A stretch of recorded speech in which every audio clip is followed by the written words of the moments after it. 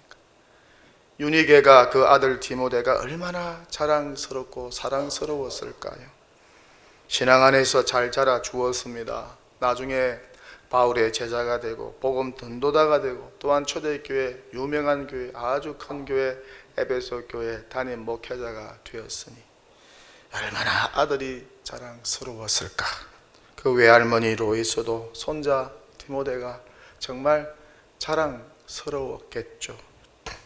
누구보다 하나님 아버지께서 그 아들 성자 예수 그리스도께서 구원자의 사역을 고난 가운데서도 잘 감당했으니까 얼마나 자랑스러웠겠습니까? 우리가 잘 아는 석유왕 록펠러, 그는 뉴욕 태생입니다. 그는 가난했습니다. 어머니가 일찍 세상을 떠났습니다. 근데 신앙이 좋았습니다. 떠나기 전에 어머니가 10가지 유언을 아들에게 남겼습니다. 그 어머니가 준 10가지 유언을 잘 지켜서 록펠러는 세계적인 거부가 되었습니다. 어머니가 죽고 난 후에도 그 유언을 철저히 자기는 지켰다고 간증합니다. 그는 처음 수입이 5불이었는데 거기서부터 11조를 정확히 해서 나중에는 11조만 수백만 불이 되었습니다. 그의 11조만 계산하는 직원만 40명이 되었다고 하죠. 지금도 뉴욕 중심 맨하탄에 가면 록펠러의 빌딩이 크게 서 있습니다. 지금도 록펠러 덕분에 뉴욕 시민은 상수도 요금을 내지 않는다고 합니다. 록펠러가 재단을 통해서 다 내주고 있어요. 미국의 각 주마다 모든 도시에 세워진 공공도서관 모두가 다 록펠러가 벌어서 기부한 돈으로 세운 곳입니다. 고아원 장학재단들 많이 세워서 사회에 기부하였습니다. 지금도 재단을 통해서 기부하고 있습니다. 그는 신실한 크리스찬이었습니다. 침례교도였습니다. 그는 간증합니다. 하나님이 나의 사업을 도우시고 인도하셨다. 어머니의 유언을 어느 곳에서나 나는 간증하였다. 또한 그 유언을 항상 기억하며 실천하며 살았다. 이 록펠러가 평생 지킨 어머니의 10가지 유언, 다음과 같은 것이죠. 첫째, 하나님을 친아버지 이상으로 섬겨라. 친아버지가 생계를 위해 필요한 모든 것을 공급하지만 더 중요한 공급자는 바로 하나님이시다. 둘째, 목사님을 하나님 다음으로 섬겨라. 목사님과 좋은 관계 속에서 하나님의 말씀을 듣고 따르는 것이 축복된 길이기 때문이다. 셋째, 주일 예배는 본교회에서 드려라. 하나님의 자녀로서 교회에 충성해야 하며 가능한 주일 예배만큼은 본교회 참석하여 예배 드리는 것이 중요하기 때문이다. 넷째, 오른쪽 주머니는 항상 11조 주머니로 하라. 11조는 하나님의 것임으로 먼저 구별한 후 나머지를 가지고 필요하면 사용해야 한다. 다섯째, 아무도 원수로 만들지 말라. 다른 사람과의 좋은 관계가 좋지 않으면 사람들이 거리를 두기 때문에 일마다 장애 요소가 될 수 있기 때문이다. 여섯 번째, 아침에 목표를 가지고 기도하라. 하루를 시작하기 전 오늘 해야 할 일을 하나님께 맡기며 하나님이 모든 일에 함께하여 주실 것을 온전히 믿는 기도가 필요하다. 일곱 번째, 잠자리에 들기 전에 하루를 반성하고 기도하라. 알게 모르게 계속적으로 짓는 죄를 가능한 빨리 회개하여 죄로 인한 어려움과 고통을 피할 수 있을 것이다. 여덟 번째, 아침에는 꼭 하나님의 말씀을 읽어라. 하나님께서 말씀하시는 것을 들으려는 시간이 필요하다. 아홉 번째, 남을 도울 수 있으면 힘껏 도와라. 그리고 도와준 일에 대해 절대로 나팔을 불지 말라. 10번째, 예배 시간에 항상 앞에 앉으라. 예배드리고 말씀 듣는 일에 누구보다 앞장서서 노력하는 것이 필요하다. 그 어머니 유언대로 록펠러가 행했더니 세계적인 거부가 되고 지금도 그의 도움을 받는 사람들이 많습니다. 이런 아들을 천국에 있는 록펠러의 어머니가 얼마나 자랑스러워할까? 언제 부모가 살맛 납니까? 자녀들이 잘 될 때가 아니겠어요? 자녀들이 잘 커주고 잘 자라주면 정말 기뻐요. 정말 삶의 보람이 있어요. 부모는 고생이 돼도 그런 광경을 보면 정말 보는 사람도 기뻐요. 제가 목회하면서 성도들의 자녀들이 잘 뛰었다고 하는 소식 들을 때 그런 모습을 볼 때 제일 기뻐요. 제일 보람을 느껴요. 제가 이번에 오랜만에 휴가로 미국에 잠시 다녀왔습니다. 여러 반가운 사람들을 오랜만에 만났습니다. 안부를 묻는데 가장 기쁜 소식은 자녀들이 다 잘 되었다고 하는 소식을 들을 때였습니다. 그 소식을 듣는데 얼마나 기쁜지, 목사님 우리 아들이, 목사님 우리 딸이 이렇게 소식을 전하는데 잘 되었다고, 교회 생활, 신앙생활도 잘한다고. 그 중에 가장 기쁜 소식은 제가 목사로서 그런지 예수 잘 믿고 교회 생활 잘하고 신앙생활 잘한다는 소식이 가장 기뻤습니다. 이렇게 자녀들이 잘 되면 듣는 사람도 좋습니다. 부모는 더할 나위 없이 기쁘겠죠. 살 맛이 날 것입니다. 그러니 저와 여러분의 자녀들이 잘 되어야 하고 손주들도 잘 되어야 합니다. 그게 사는 보람이요, 또한 신앙의 보람 아니겠습니까? 신앙생활 열심히 하는데, 직분생활도 열심히 하는데, 충성 봉사하는데 자녀들이 잘 안 됩니다. 그러면 뭔 신앙생활이 기쁘겠습니까? 특히 우리 예수 믿는 사람들의 자녀들이 잘 되어야 합니다. 잘 자라주어야 합니다. 그럴 때 그것이 부모의 영광이요, 또 하나님께 영광이 되는 일이 아닐까. 자기 할 일 알아서 잘하고 신앙생활 잘하고 예수 잘 믿고 성격 좋고 자기 앞날 자기가 개척해서 척척 잘하고 부모 걱정도 해주고 관계성도 좋고 이런 자녀가 되어주면 얼마나 좋을까. 부모가 얼마나 기쁠까. 또 부모에게 지극정성으로 잘해주는 자녀들도 있어요. 마음뿐만 아니라 물질로도 부모님을 잘 섬기는 자녀들이 있어요. 물질에 인색한 자녀들도 있지요. 이런 자녀를 둔 부모는 얼마나 기쁘고 행복할까. 키운 보람 느낍니다. 부모가 희생하고 노력하는데 자녀들로부터 이런 위로와 보람이 있으면 얼마나 기쁘고 좋을까. 이런 면에서 오늘 성경에 등장하는 엘리 대제사장은 사회적으로, 종교적으로, 신앙적으로, 재물적으로 남부러울 거 없었지만은 자식들이 엉망진창이었습니다. 자식들이 하나님 앞에서 저주받을 짓을 하고 있습니다. 그러니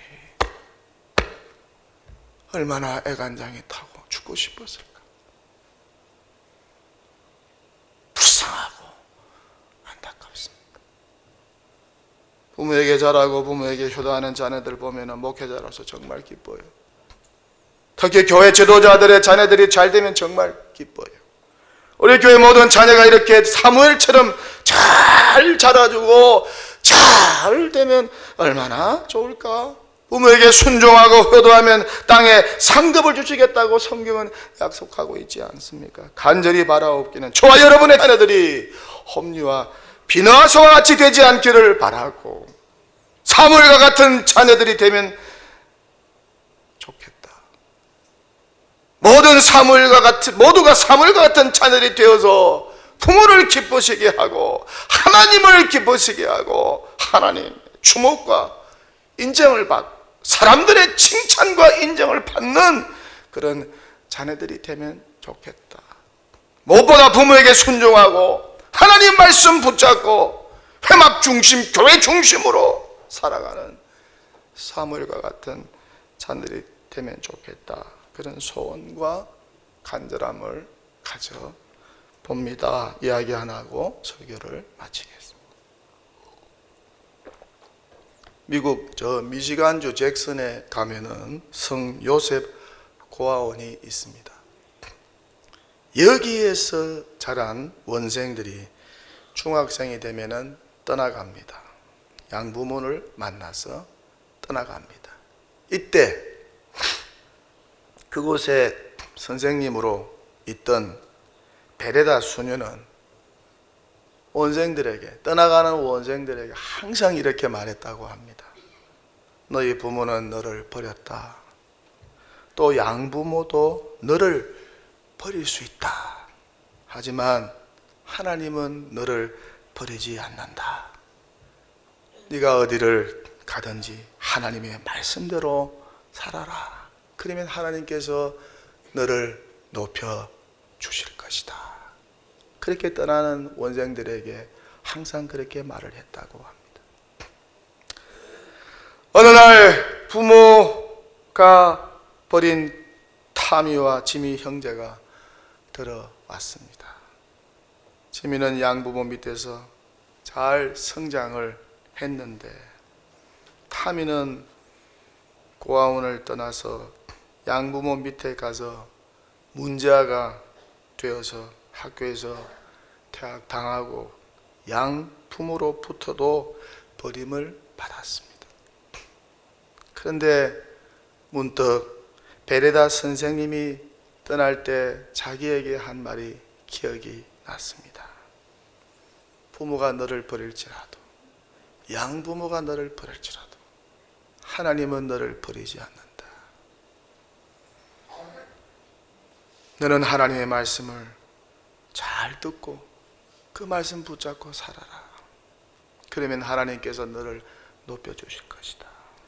그 말씀이 문득 떠오르고 생각이 나서 다음에는 마음을 고쳐먹고 그 후로 피자 가게에 가서 열심히 일하고 신앙생활을 하고 말씀을 보면서 자랐습니다.